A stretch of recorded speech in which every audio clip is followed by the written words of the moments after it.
कभी सोचा है मृत्यु के बाद हमारे किए हुए कामों का होता क्या है? गरुड़ पुराण के हिसाब से ना एक पूरी कॉस्मिक जस्टिस सिस्टम मौजूद है। चलिए इसी को थोड़ा और गहराई से समझते हैं और देखते हैं कि ये काम कैसे करती है। ये एक ऐसा सवाल है जो सदियों से सबके दिमाग में घूमता रहता है। क्या हमारे हर काम का, हर शब्द का वाकई कहीं कोई हिसाब रखा जा रहा है? गरुड़ पुराण इसका एक बहुत ही हैरान करने वाला और डिटेल्ड जवाब देता है। तो ये सारा ज्ञान आया कहाँ से? ये आया है भगवान विष्णु और उनके वाहन गरुड़ के बीच हुई एक बातचीत से। मतलब एक तरह से ये एक डिवाइन Q&A सेशन था, जहां गरुड़ ने, समझ लीजिए, हम सबकी तरफ से ही सवाल पूछे। तो होता क्या है, जब जीवात्मा अपना सफर पूरा करके यमलोक के रास्ते पर जाती है तो वो एक आखिरी शहर में पहुंचती है। इसका नाम है बहुधर्मी भवन, और यहीं रहते हैं ब्रह्मा जी के पुत्र श्रवण। अब ये देखकर गरुड़ के मन में उत्सुकता जागती है और वो भगवान विष्णु से पूछते हैं, प्रभु, आखिर इन श्रवणों का रोल क्या है, और ये किसी भी इंसान के हर एक काम के बारे में इतना सब कैसे जान लेते हैं? और बस यहीं से भगवान विष्णु उस रहस्य से पर्दा उठाते हैं।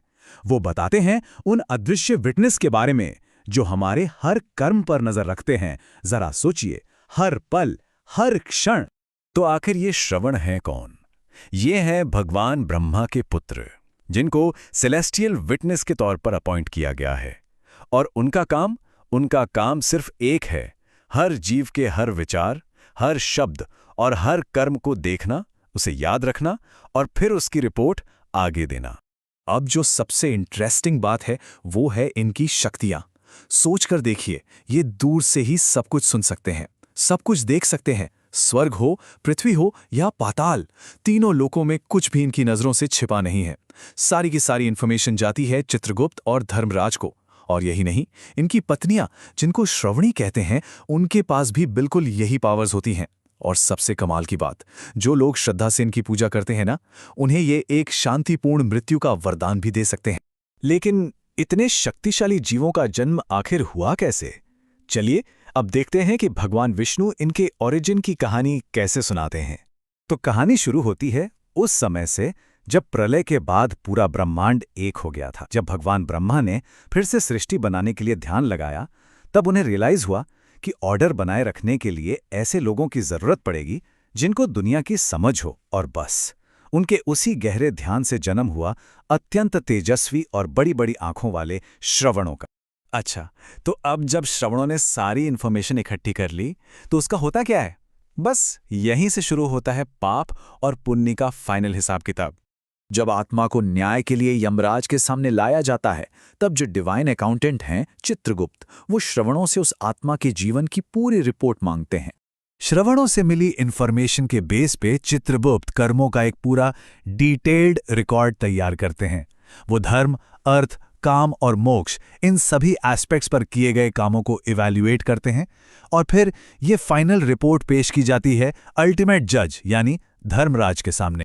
अब धर्मराज के डिसीजन के बाद ये तय होता है कि आत्मा का अगला सफर कैसा होगा। और ये रास्ता, ये पूरी तरह से इस बात पर डिपेंड करता है कि पृथ्वी पर कैसे कर्म किए गए थे। गरुड़ पुराण में आगे के 4 मेन रास्ते बताए गए हैं। ये टेबल इसे बहुत अच्छे से समझाता है। देखिए, जो धार्मिक लोग हैं वो धर्म के रास्ते पर आगे बढ़ते हैं, जिन्होंने दान पुण्य किया वो रथ से जाते हैं, जिन्होंने दुखियों की मदद की वो घोड़े पर सवार होकर जाते हैं, और जो मोक्ष चाहते थे वो हंसों वाले दिव्य विमान में सफर करते हैं। लेकिन जो पापी होते हैं उन्हें कांटों और पत्थरों पर नंगे पैर चलना पड़ता। तो क्या सब कुछ सिर्फ इन कर्मों के इस स्ट्रिक्ट हिसाब किताब पर ही टिका है, या फिर कृपा के लिए भी कोई जगह है? गरुड़ पुराण कहता है कि हाँ, कर्म के इस न्याय से आगे भक्ति और कृपा का भी एक रास्ता है। और ये कृपा पाने का रास्ता क्या है? गरुड़ पुराण के मुताबिक जो इंसान श्रवणों की पूजा करता है, प्रसाद चढ़ाता है, ब्राह्मणों को भोजन कराता है, उससे सिर्फ श्रवण ही नहीं बल्कि चित्रगुप्त, धर्मराज और खुद भगवान विष्णु भी खुश होते हैं। और इसी कॉन्टेक्स्ट में भगवान विष्णु की एक बात बहुत पावरफुल है। वो कहते हैं, उस व्यक्ति को मैं वो देता हूं जिसकी प्राप्ति देवताओं के लिए भी दुर्लभ है। ये लाइन भक्ति की असली पावर को दिखाती है। और इस कृपा का अल्टीमेट रिवॉर्ड क्या है? वो सबसे बड़ा पुरस्कार जिसके आगे सब कुछ फीका लगे, भगवान विष्णु का अपना दिव्य लोक, विष्णु लोक। और ये सारी बातें हमें एक आखिरी सवाल के साथ छोड़ जाती हैं।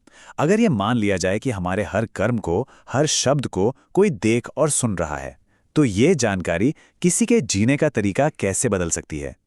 सोचने वाली बात है ना?